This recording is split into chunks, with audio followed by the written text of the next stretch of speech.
Hey, welcome back. And we are going to continue on this journey that I am going in learning web development with animations and learning that through Dri.js.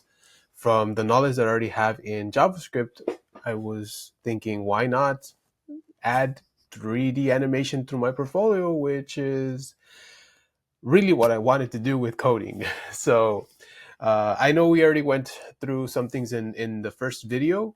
In this video, we're gonna go into the beginning. So how I did it, how do you get set up, and I'm gonna basically teach you the basics in the beginning of how I did this because it is a learning curve for sure. But I'm gonna make it as easy as possible in ways that you can imagine it because many don't do that, and so let's do that.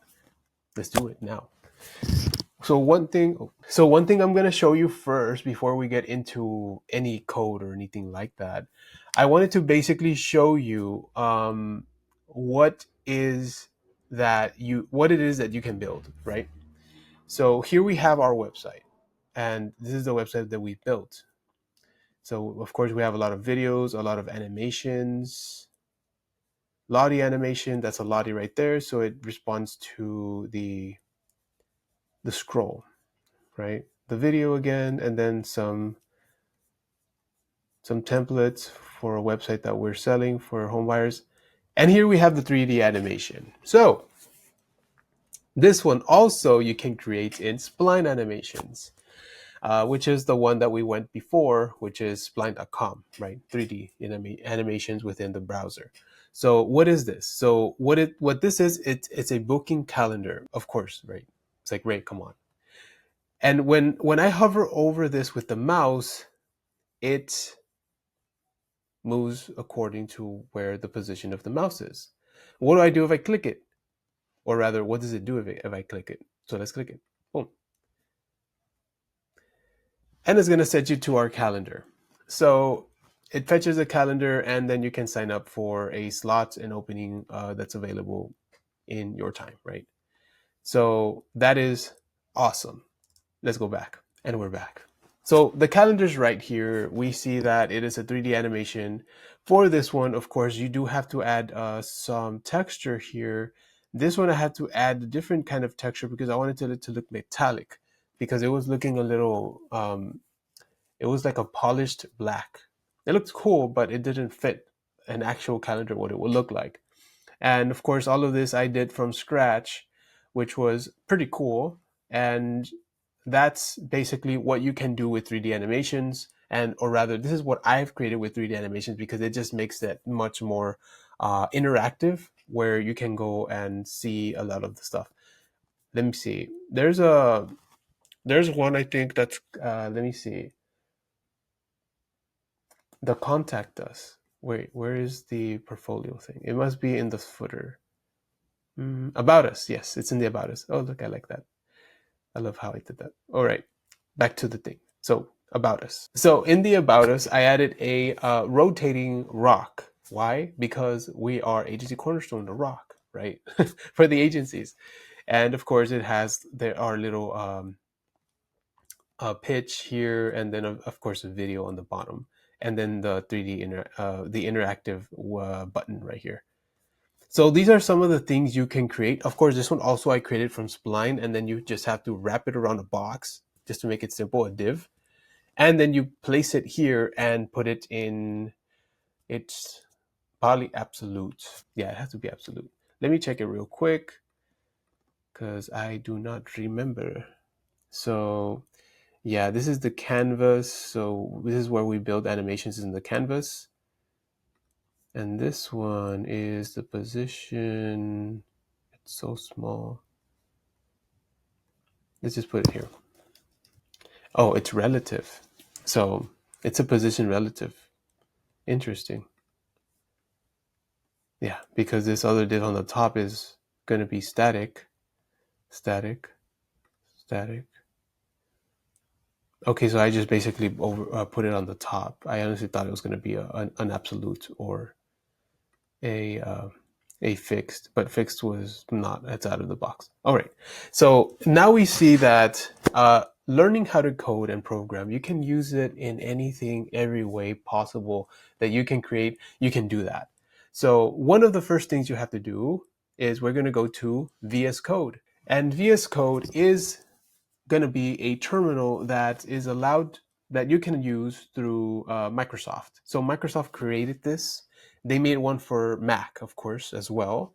So you are able to download it here and just download for Mac OS. Once you download it, it's going to ask you to, open it. And yeah, that's basically what it's going to tell you to do. And once you have it on your computer, then you're going to go to Node. So we went over this one in the other video, but just to go over it again. So here, just go and get the node.js for the LTS. Don't get the other one. Okay, there's various ones, but this is the website. It's nodejs.org/en for English. Of course, you can put it in Spanish if you want.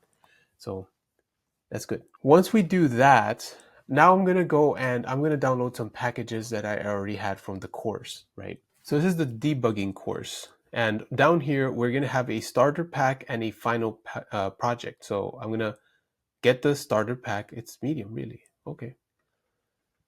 And then I'm going to get also this one. So we have both. Okay, so I have here my folders. And this is where I basically accumulate my exercises. I also have others, but this is the main one. So what I'm going to do is I'm going to go find the other ones, which is this one and this one. What I'm going to do now is I'm going to get this zip file and put it in here. I'm going to open the zip file, and then I'm just going to delete the zip file. And here it is. So now I have this again, and I'm just going to bring back the final folder, the one that's zipped. There it is. And I'm going to basically unpack this one as well. There it is. All right. I'm going to delete the zip file. I don't need it anymore. And this one, why am I? Okay, get all of these, and then I'm just going to create a new folder. From that, I'm just going to put in another exercise. Bam. And so there I go. You can also set it up yourself. You can also set up a new folder. And once you have that new folder over here, you can make this your folder for coding. And so that's something you are able to do as well. I'm going to not need this folder right now. So what I'm going to do is I'm going to go to exercises on the debug. I'm going to go here, and I'm going to go to VS Code. So at this point, you should have already had VS Code. I'm going to close mine and open it. Once you're here, you're going to have access to the terminal as well. So let me show you that. So this is the terminal. Once you're here, you're going to check first if you have the version of Node.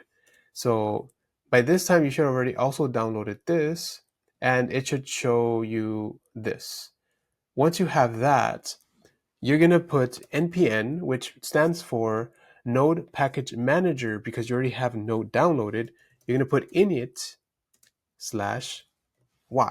which is yes. Once you put this, I already have it installed into mine. It's going to get all these packages for you, and it's going to install the JSON. So I'm just going to click delete on my side. And then once you have that, you're going to click on npm install, and then you're going to get the Vite, because Vite is a local server that allows you to build your website within your computer, which is awesome. But it allows you to do it within VS Code, which is even better.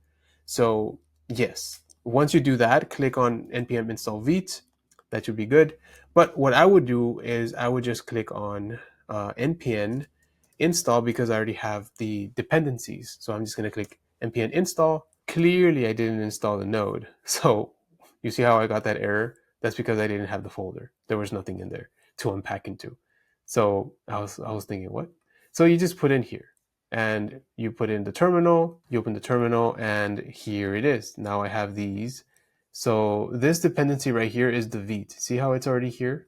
So if you didn't have this, you would just run the npm install Vite, and you would get this, and you would get the version that is one of the latest, if anything. So now here I'm going to put npm install. So I'm going to install the package manager into my computer. Now it's going to work. And then it also has JSAP here as well. So it has JSAP, and it also has 3. So these are also dependencies.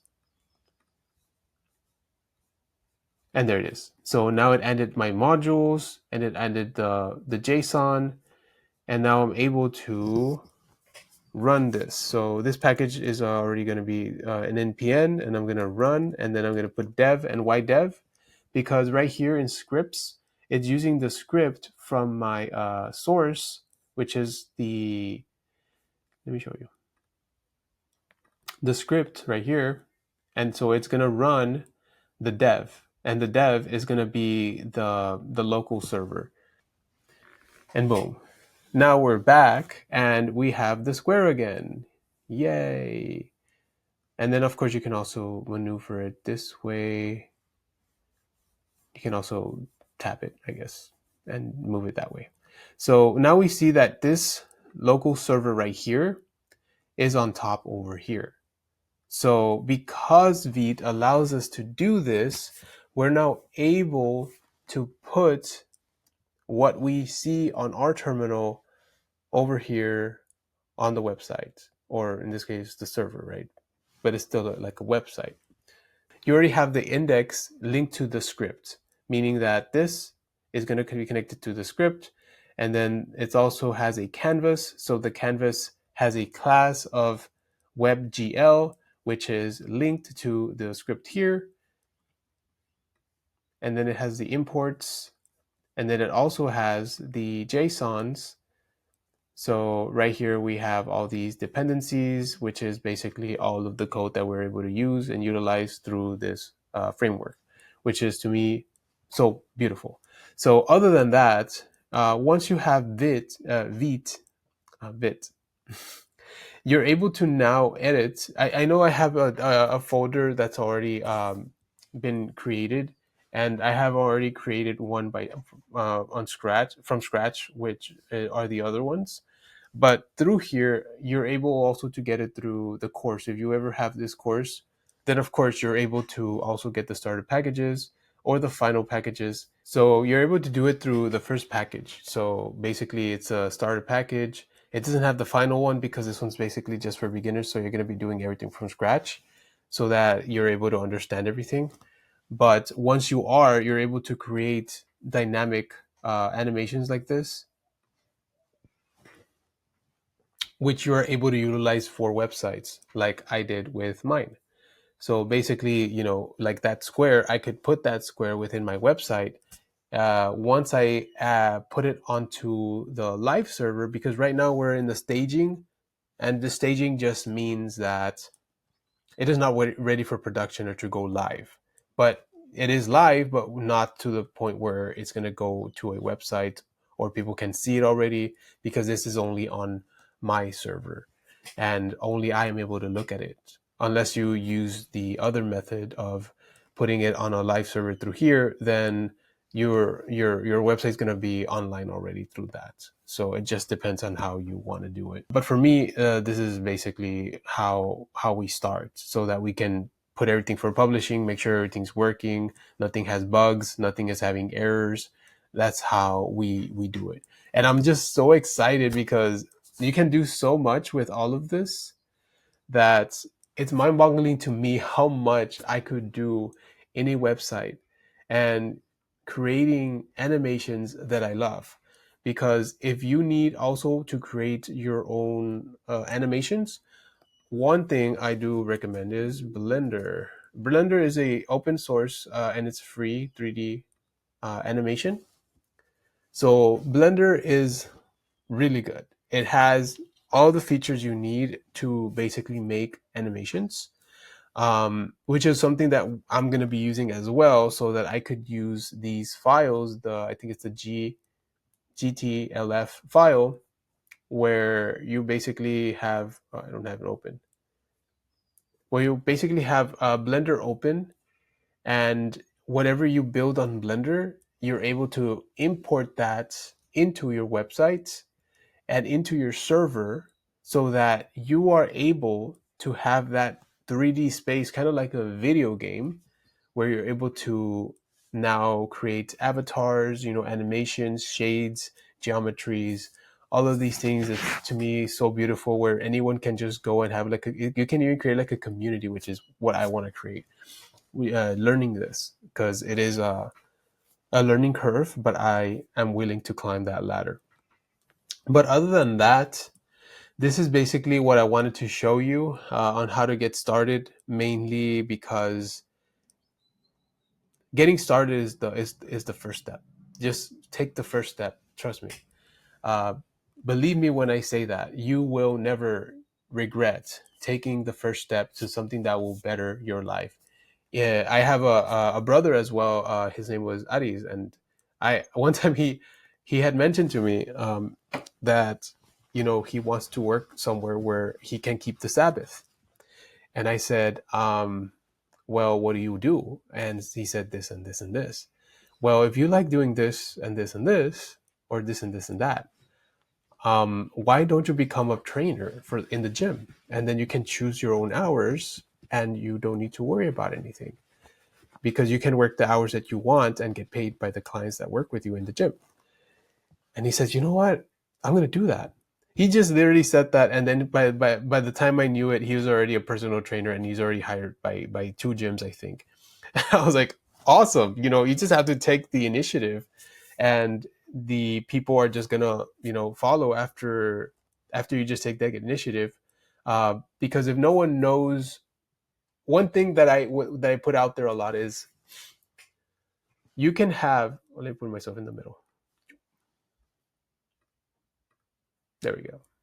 You can have, for example, so much knowledge. You can have all the best of the products and services in the world. But if no one knows who you are, especially what you offer, you have to have both. If no one knows who you are, what you offer to them is a strange thing, and they don't trust you. If they know your product or service, but they don't know who you are, then they need to make sure to get to know you before they even trust you, right? So it goes both ways. Either they know you or they don't, or they know your product or they don't. So you have to have both. They know you and your product and or service. And that basically makes a connection in the mind of people, so that they can now have that connection with you and you with them, or at least they're going to know who you are to an extent. So that's why I'm creating these videos, because I want to basically teach others of what I have been learning. There's a lot of things that I have learned that I will be teaching on YouTube, and it's basically also for my own benefit and the benefit of others. And they are going to be able to learn a ton from these videos, because they're all just going to be just do it videos, do it now, right? Do it now videos, because in the end, you will never regret having more wisdom and knowledge and understanding, unless you're learning in the wrong places. But other than that, this is what I wanted to go over: the basics of how to set up your VS Code, how to set up Node.js, um, how to set up your dependencies, Vite, and also how to uninstall, how to install the npm packages into your folders and stuff, so that you can start creating stuff uh, by yourself. If anything, that would be amazing. But other than that, appreciate you guys taking the time to look at this video. And my name is Raimundo Alvarez. Peace to you and shalom.